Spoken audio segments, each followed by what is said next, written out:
मित्रांनो, आता आपण स्वच्छ एवं हरित विद्यालय याचं रजिस्ट्रेशन कसं करायचं ते बघूया।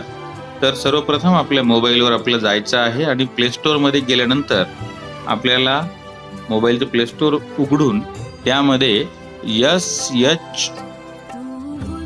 मोबाईलमध्ये SHVR ॲप हे डाउनलोड करायचं आहे।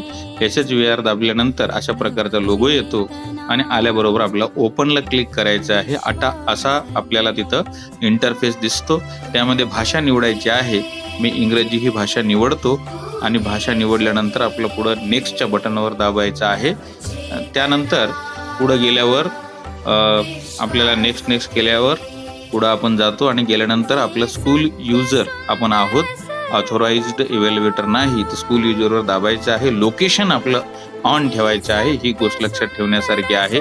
त्यानंतर बघा आपलं रोल आपण स्कूल युजर केल्यानंतर इथे एक गोष्ट लक्षात घेण्यासारखी आहे मित्रांनो, यामध्ये आपल्याला आधी आपला साइन अप करावं लागेल, ही गोष्ट समजून घेण्यासारखी आहे। साइन अप केल्यानंतरच आपल्याला पुढचं सर्व दिसणार आहे। मित्रांनो, जसं मी मगाशी म्हणालो की साइन अप वर गेल्यानंतर आपल्याला एकूण 5 स्टेप दिसतील। त्यामध्ये शाळेचा युडायस कोड आहे, तर आपल्या शाळेचा युडायस कोड आपल्याला टाकायचा आहे। माझ्या शाळेचा युडायस कोड मी या ठिकाणी टाकतो आहे। त्यानंतर आपल्याला या ठिकाणी जो कॅप्चा दिसतो तो कॅप्चा आपल्याला टाईप करायचा आहे व्यवस्थित। कॅप्चा टाईप केल्यानंतर आपल्याला पुढच्या खालच्या बटनवर आपल्याला क्लिक करायचं आहे कंटिन्यूवर। आता स्टेप क्रमांक 2 मध्ये गेलो तर आपण या ठिकाणी एक गोष्ट लक्षात घ्या, मुख्याध्यापकांचा युडायस प्लस ला जो मोबाईल नंबर अटॅच आहे तोच मोबाईल नंबर या ठिकाणी टाकायचा आहे। त्यावर OTP येणार आहे। मग आलेली OTP आपण इथे एंटर करावयाची आहे। मोबाईल नंबर हा युडायस प्लस ला जो अटॅच आहे तोच मोबाईल नंबर द्यायचा आहे, ही बाब लक्षात घ्यावी आपण। आणि त्यानंतर OTP आल्यानंतर आपण लगेच त्यामध्ये आपला OTP आपण टाकणार आहोत आणि OTP टाकल्यानंतर पुढची प्रोसिजर आपल्याला करावयाची आहे। तर तुम्ही बघा, आता मी या ठिकाणी OTP टाकतो आहे आणि OTP टाकल्यानंतर लगेच पुढची आपण प्रोसिजर करणार आहोत। थोडासा OTP साठी वेळ लागू शकतो, त्यामुळे आपण थोडंसं वेट करून, ही लाईव्ह प्रोसिजर आहे मित्रांनो, तुम्हाला सोपं जावं म्हणून आपण लाईव्ह दाखवत आहोत। बघा या ठिकाणी OTP आलेली आहे आणि OTP मी आता या ठिकाणी टाकतोय। OTP टाकल्यानंतर कंटिन्यूवर क्लिक करायचं आहे आणि या ठिकाणी बघा शाळेची सर्व माहिती सांगते आहे की आपल्या मुख्याध्यापकाचं नाव, युडायस कोड, शाळा, ही सर्व माहिती, आपलं जीमेल सगळं आलेलं आहे।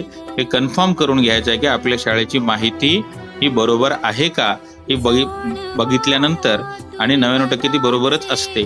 या ठिकाणी बघा बॉर्डरची शाळा, जर आपली शाळा नो केलेला आहे आणि नो केल्यानंतर आपलं डेजिग्नेशन, जे मुख्याध्यापक आहेत त्यांचं प्रिन्सिपल किंवा मुख्याध्यापक हेड टीचर टाकायचं। आणि या ठिकाणी तुमची शाळा सिंगल स्कूल सिंगल शिफ्ट ही आहे आपली शाळा। जर डबल शिफ्ट असेल तर डबल टाकावी, मल्टिपल स्कूल असले तर मल्टिपल टाकावे, पण आपली बऱ्याच शाळा ह्या सिंगल शिफ्ट आणि सिंगल मध्येच असतात। त्यामुळे ते क्लिक करून टर्म्स अँड कंडिशनला ॲग्री करून आपण व्हेरीफाय आणि प्रोसीड करावं आणि एक आपण आपलं पासवर्ड या ठिकाणी तयार करावं। पासवर्ड तयार केल्यानंतर पुढच्या प्रोसिजरकडे आपल्याला वळायचं आहे मित्रांनो। आता पासवर्ड तयार झाल्यावर तुम्ही बघू शकता, पासवर्ड तयार झाल्यानंतर आपण पासवर्ड टाकून पुन्हा एकदा लॉग इन करायचं आणि लॉग इन केल्यावर साइन अप कम्प्लीटेड असं ऑप्शन येईल, ओकेवर दाबायचं।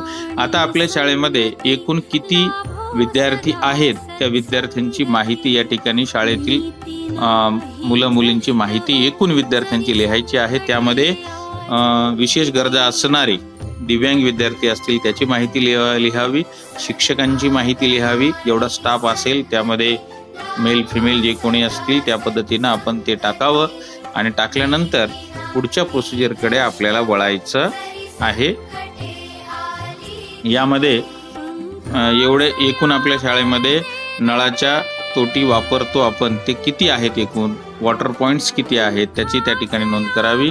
यामध्ये टॉयलेट्स मुलांसाठी किती आहेत एक बऱ्याच ठिकाणी असतं. युरिनल्स किती आहेत, एकूण मुतारी किती आहेत मुला मुलींसाठी, त्याची सुद्धा नोंद या ठिकाणी करावयाची आहे. त्यानंतर या ठिकाणी विचारले, does the school have a functional system for safe disposal, तसं काही सोय आहे का? असेल तर आपल्याला ज्या ठिकाणी जे लागू आहे तिथे आपण यस करावं. नसेल तर जे आपले चेक मार्कमधून जे हे येतात ऑप्शन, ते आपण त्यामध्ये क्लिक करावेत. यामध्ये तिथे दिसतं बघा, हे काय काय आहे त्या सर्व माहिती त्यामध्ये आपला भरावयाची आहे. भरल्यानंतर पुढं आपल्याला जे ॲप्लिकेबल आहे तो पर्याय आपण निवडावा आणि निवडल्यानंतर आपल्याला पुढं जायचं आहे मित्रांनो. जे पर्याय आपल्याशी कनेक्टेड आहेत ते पर्याय आपण निवडावेत.